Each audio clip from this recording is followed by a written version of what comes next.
Hello and welcome friends, आपका अपना और प्यारा यूट्यूब चैनल राज क्लास के एक और नए वीडियो में आपका स्वागत है। तो इस वीडियो में हम जो बात करेंगे क्लास 10th बिहार रोड वाले विद्यार्थियों के लिए, जो क्लास 10th में है इस बार 2023 में जो एग्जाम देने वाले हैं ना, उसी के लिए वीडियो सबसे ज्यादा महत्वपूर्ण है।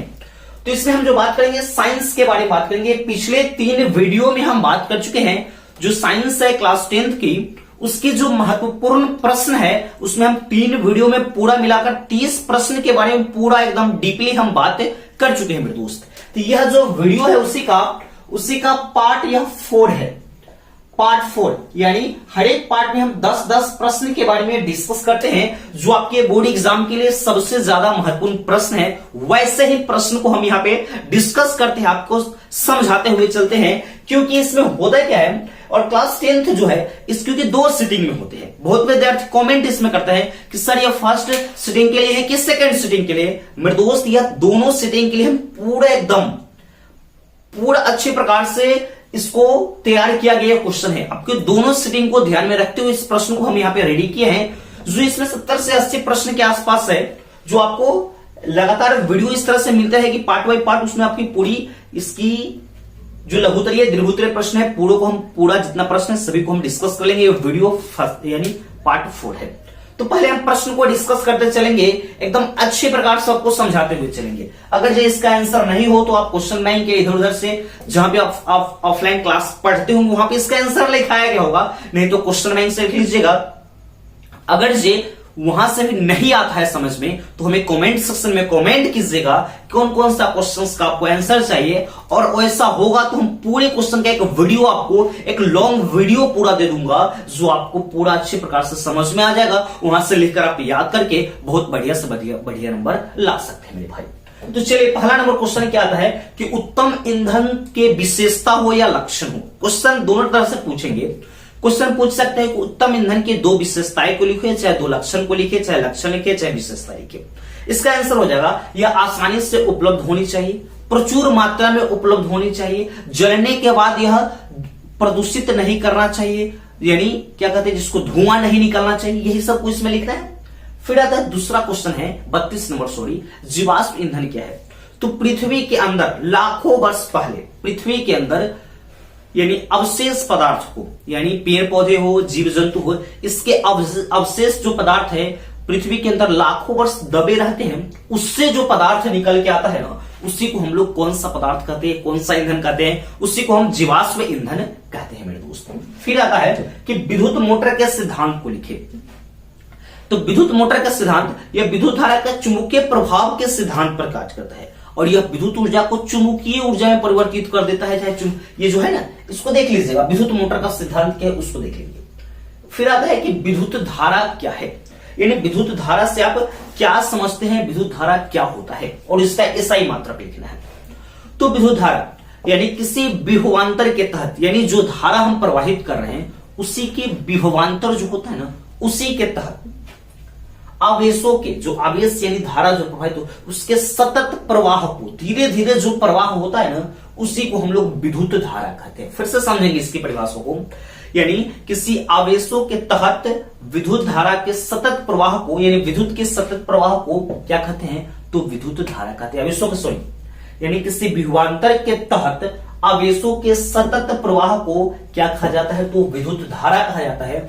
और इसका एसआई मात्रक क्या होता है, तो इसका एसआई मात्रक एम्पियर होता है। ठीक है, यानी इसका एसआई मात्रक एम्पियर होता है। ये जो प्रश्न मैं आपके लिए बता रहा हूं ना, सबसे ज्यादा महत्वपूर्ण है। इस वीडियो को पूरा देखिएगा आप लोग, पूरे क्वेश्चंस आंसर को आप तैयार करिए, एक नोट्स बना लीजिए कॉपी में, इसको आप याद कीजिएगा, समझिएगा। आपको पूरा मैं गारंटी दे रहा हूं ना, आपको बहुत बढ़िया से बढ़िया नंबर जरूर आएगा मेरे भाई मेरे विद्यार्थी। ये 4 क्वेश्चन। फिर अगला 35 नंबर का है कि विद्युत बल्ब में निष्क्रिय गैस क्यों भरा जाता है। यह प्रश्न है। ये सब का जो आंसर अगर जैसे ही आप लिखिएगा ना, जैसे कि अगर किसी का आंसर जैसे एग्जाम में किस तरह से पूछते हैं, जो क्वेश्चन यही रहता है, तो लिखने का तरीका क्या होता है, यह प्रश्न को लिखते हैं तो प्रश्न जिसका आंसर खत्म होता है उसके बाद 2 या 3 लाइन हम छोड़कर फिर अगले प्रश्न का उत्तर हम लोग लिखना शुरू करते हैं मेरे भाई। ठीक है, यानी तो वही इसमें देख लीजिए कि निष्क्रिय यानी विद्युत बल्ब में निष्क्रिय गैस क्यों भरा जाती है, जब 5 से 35 तक हो गया। फिर आता है 36 नंबर कह रहा है कि एमीटर और वोल्ट मीटर से आप क्या समझते हैं, इसको परिभाषित करने के लिए कह रहा है कि एमीटर किसे कहते हैं और वोल्ट मीटर किसे कहते हैं। तो ये जो एमीटर होता है ना, इससे विद्युत धारा की प्रावल्य को ज्ञात किया जाता है, यानी वैसे विद्युतीय यंत्र जिसके द्वारा विद्युत धारा के प्रावल्य को हम जब ज्ञात करते हैं तो उसको एमीटर कहते हैं, और दो बिंदुओं के बीच को जो विभवांतर को हम ज्ञात करते हैं ना, उसको हम लोग क्या कहते हैं, तो उसको वोल्ट मीटर कहा जाता है। ठीक है, 36 नंबर हो गया। इस सबको एकदम आराम से एकदम कॉपी बना लीजिएगा, नोट्स बनाकर प्रॉपर वे में उसको याद कीजिए ना, आपको पूरा अच्छे प्रकार से मेरे भाई समझ में आ जाएगा। फिर आता है 37 नंबर प्रश्न, क्या चीज है, स्वच्छ आकाश नीला क्यों होता है। यह इस तरह से प्रश्न पूछेगा, या आकाश का रंग नीला क्यों दिखाई देता है, या स्वच्छ आकाश नीला क्यों दिखाई देता है, यह आपसे प्रश्न पूछते हैं, तो इसका आंसर क्या होगा देखिएगा। तो होता है क्या है कि जो स्वच्छ आकाश नीला क्यों दिखाई देता है, क्योंकि वायुमंडल में नीले रंग का जो प्रकाश होता है ना, उसका परिकिरण पूरा वायुमंडल में फैल जाता है, जिसके कारण पूरा जो वायुमंडल है ना नीला दिखाई देने लगता है। इसीलिए जो स्वच्छ जो आकाश होता है वह नीला हमको प्रतीत होता है। ठीक है, फिर आता है 38 नंबर प्रश्न हमारे पास। ठीक है, यानी संयोजन, वियोजन, विस्थापन, द्विविस्थापन अभिक्रिया किसे कहते हैं, और इसमें छूट गया है, इसका एक एक उदाहरण भी इसमें लिखना था, उदाहरण को लिखे। यानी यह जो हम इसमें है संयोजन अभिक्रिया किसे कहते हैं, तो संयोजन अभिक्रिया क्या होता है, तो वैसे अभिक्रिया यानी वैसे दो से, यानी जब दो या दो से पदार्थ आपस में मिलकर एक ही पदार्थ का निर्माण करते हैं तो इसको हम लोग कौन सा अभिक्रिया कहते हैं, इसको संयोजन अभिक्रिया कहते हैं। वियोजन यानी एक ही पदार्थ ऊर्जा के प्रभाव से अपघटित होकर दो या दो से अधिक पदार्थ का जो निर्माण करता है उसको वियोजन अभिक्रिया कहते हैं। अब आता है विस्थापन क्या होता है, तो जब अधिक क्रियाशील धातु अपने से कम क्रियाशील धातु को, जो अधिक बलवान होता है ना, वो अपने से कम बल को अगर जी अच्छा पोस्ट पर होता है ना, इसको मार के हटा देता है, उसका स्थान खुद ग्रहण कर ले, तो वही कह रहा है विस्थापन क्या होता है, तो जब अधिक क्रियाशील धातु अपने से कम क्रियाशील धातु को उसके यौगिक से हटाकर उसका स्थान खुद ग्रहण कर लेता है, उसको कौन सा अभिक्रिया कहते हैं, उसको विस्थापन अभिक्रिया कहते हैं। और इसका एक एग्जाम्पल्स आपको लिख देना रहेगा। फिर आता है कि द्विविस्थापन अभिक्रिया किसे कहते हैं, तो द्विविस्थापन अभिक्रिया तो वैसे रासायनिक अभिक्रिया जिसमें दो पदार्थ अपने मुल्कों की अदला बदली कर लेता है, यानी एक्सचेंज कर लेता है। भाई ये चीज हमारा पास नहीं है, तोरा पास है, तू दे दो, इस चीज का जरूरी तुमको है तो तू ले लो, एक्सचेंज कर लेता है, अदला बदली कर लेता है, इसी को हम लोग कौन सा अभिक्रिया कहते हैं, तो द्विविस्थापन अभिक्रिया कहते हैं। अब यहां देखिएगा जो विस्थापन अभिक्रिया लिखा हुआ है इसको प्रतिस्थापन अभिक्रिया भी आपको क्वेश्चन पूछता है। विस्थापन है या प्रतिस्थापन है, बात एक ही चीज है, एक ही प्रश्न है, आंसर वही चीज आपको लिखनी है मेरे दोस्त, ये चीज आपको समझ गए। फिर आता है 39 नंबर प्रश्न क्या है उष्माक्षेपी और उष्माशोषी, तो क्या होता है और इसका एक उदाहरण देकर भी लिखना है। तो उष्माक्षेपी अभिक्रिया किसे कहते हैं, तो वैसे रासायनिक अभिक्रिया जिसमें अभिक्रिया के फलस्वरूप उष्मा का उत्सर्जन होता है, उष्माक्षेपी उष्मा का अवशोषण होता है, उसको उष्माशोषी अभिक्रिया कहते हैं।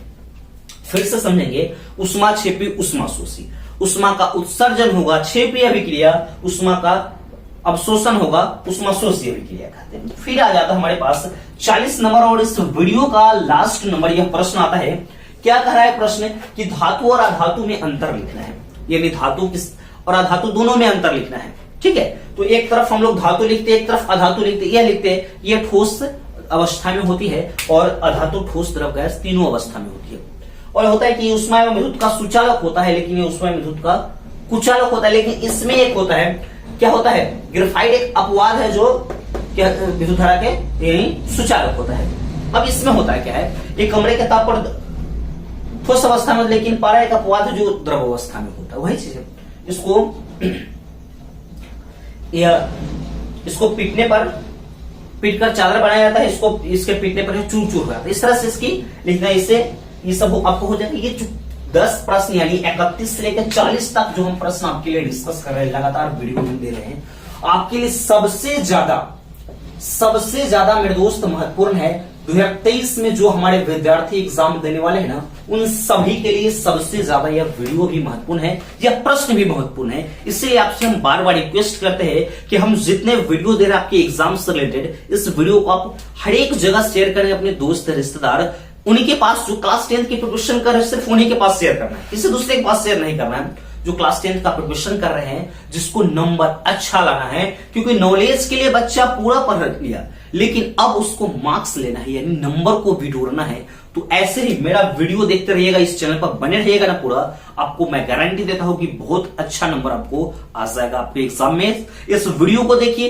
इसका क्वेश्चन आंसर करके आप याद कीजिए, पूरा पार्ट, इसका पार्ट 4, 5 सब हम पार्ट आपको दे देंगे, जो आपके लिए जितना महत्वपूर्ण है। हर एक सब्जेक्ट का वीडियो आपको इस चैनल पर मिल जाएंगे मेरे दोस्त। धीरे धीरे आने वाले समय में पूरा हम डिस्कस कर लेंगे। आपको वीडियो कैसा लगा हमें कमेंट सेक्शन में कमेंट करके जरूर बताइएगा। अगर इसे अभी भी इस चैनल पर आप नए हैं तो चैनल को सब्सक्राइब कर लीजिएगा, बेल नोटिफिकेशन को ऑन कर लीजिएगा, ताकि मेरे वीडियो का नोटिफिकेशन दोस्त सबसे पहले आपको मिलता रहेगा। तो मिलते हैं नेक्स्ट वीडियो में, तब तक के लिए जय हिंद।